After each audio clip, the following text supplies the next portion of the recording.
The meaning of being alive is just being alive. That is to say, I look at the color of your hair and the shape of your eyebrow, and I understand that that is the point. That's what we're all here for. And it's so plain, and it's so obvious, so simple. And yet here is everybody rushing around in a great panic, as if it were necessary for them to achieve something beyond all that.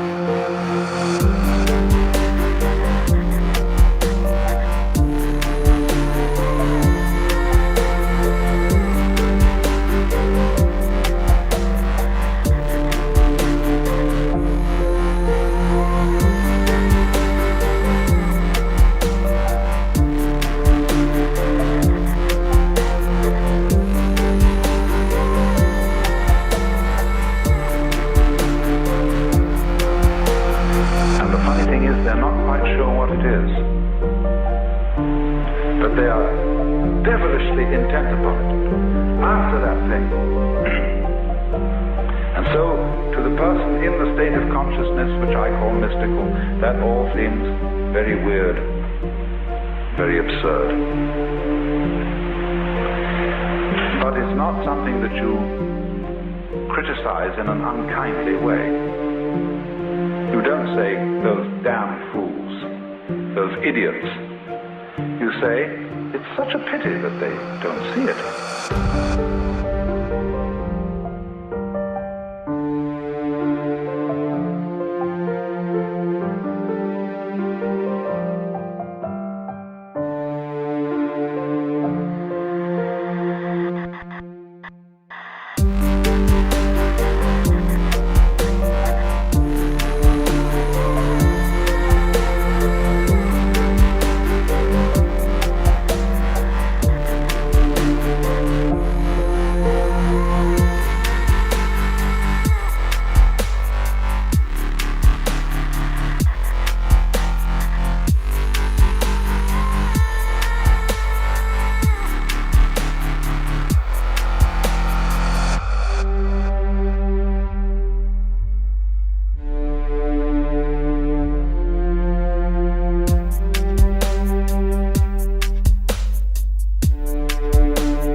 Going around in this wildly ignorant pursuit, one of the funny things about it is that they don't realize that there is a dimension, a sense in which their pursuit is magnificent.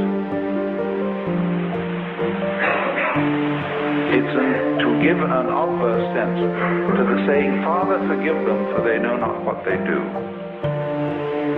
Turn that into its opposite. Not forgive them, but give them a blessing, because they don't know what they do.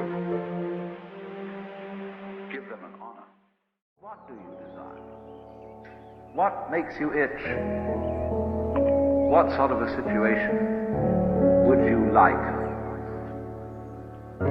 Let's suppose, I do this often in vocational guidance of students. They come to me and say, well, we're getting out of college and we have the faintest idea what we want to do. So I always ask the question, what would you like to do if money were no object? How would you really enjoy spending your life? Well, it's so amazing. As a result of our kind of educational system, crowds of students say, well, we'd like to be painters, we'd like to be poets, we'd like to be writers, but as everybody knows, you can't earn any money that way. Another person says, well, I'd like to live an out-of-doors life and ride horses. I said, you want to teach in the riding school? Let's go through with it. What do you want? When we finally got down to something which the individual says he really wants to do, I will say to him, you do that, and forget the money. Because if you say that getting the money is the most important thing, you will spend your life completely wasting your time. You'll be doing things you don't like doing in order to go on living, that is, to go on doing things you don't like doing, which is stupid.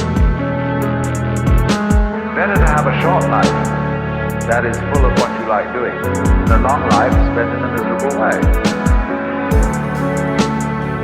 And after all, if you do really like what you're doing, it doesn't matter what it is, you can eventually turn it, you can eventually become a master of it. The only way to become a master of something is really with it. And then you'll be able to get a good fee for whatever it is. So don't worry too much. Somebody's interested in everything. And anything you can be interested in, you'll find others. But it's absolutely stupid to spend your time doing things you don't like in order to go on spending things you don't like, doing things you don't like, and to teach your children to follow in the same track. See, what we're doing is we're bringing up children and educating to live the same sort of lives we're living.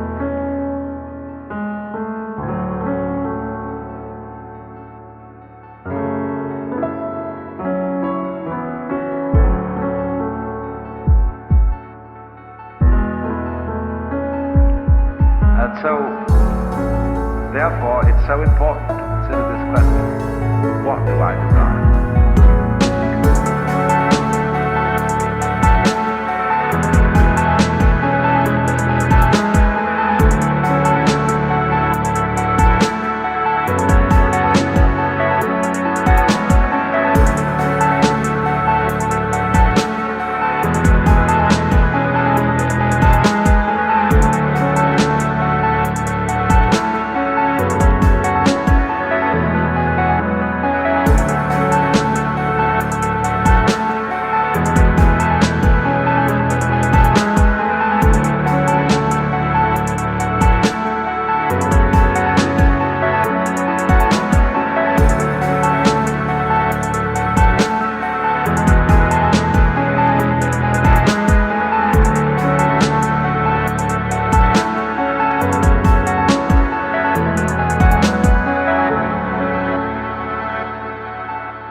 So we are living, as it were, on many, many levels of rhythm.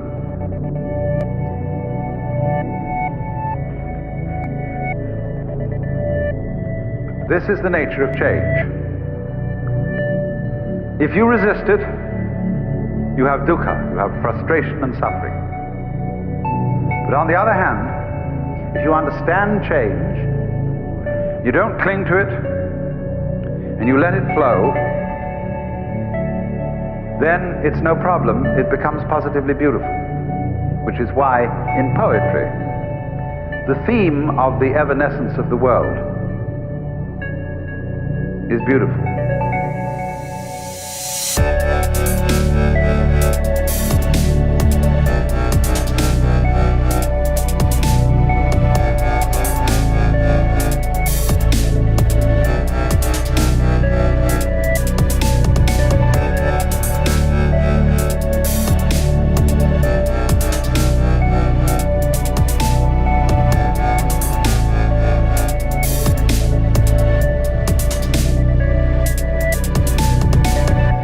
See, it's always the image of change that really makes the poem.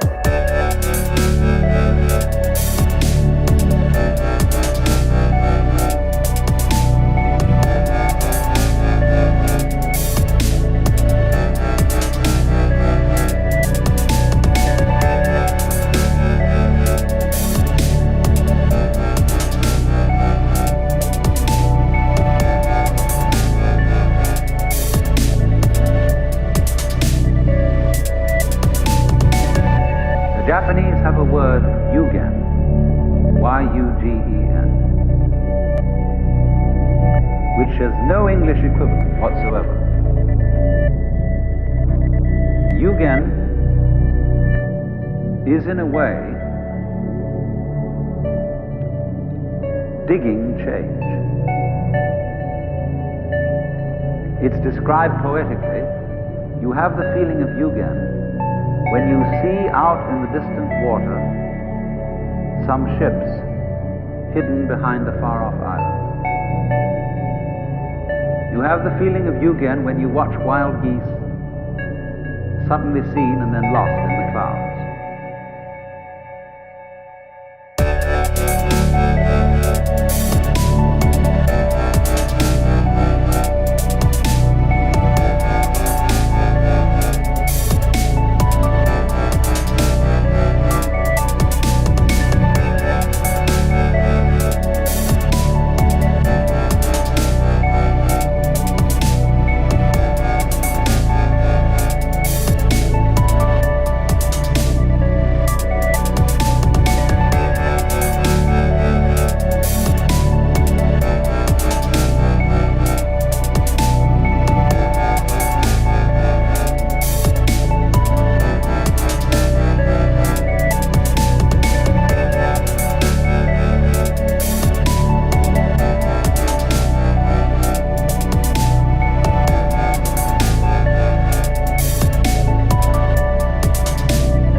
Feeling of yugen when you look across Mount Tamalpais and you've never been to the other side and you see the sky beyond.